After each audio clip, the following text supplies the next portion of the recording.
অনেকদিন পর সৌদি আরব থেকে দেশে ফিরেছি। দেশে ফেরার পর কত কিছুই তো করেছি, কিন্তু মনটা যেন খুঁজছিল সেই চেনা মাটির গন্ধ।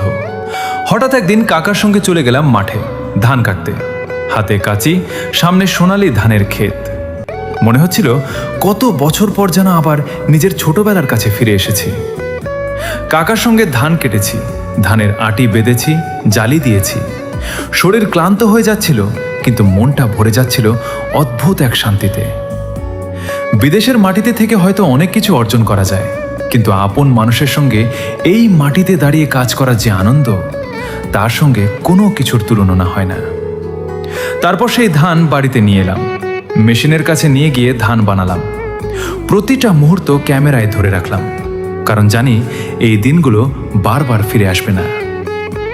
আজ বুঝতে পারলাম, মানুষ যত দূরেই চলে যাক, যত দেশই বদলাক, তার মনটা কোথাও না কোথাও নিজের গ্রামের পথেই পড়ে থাকে।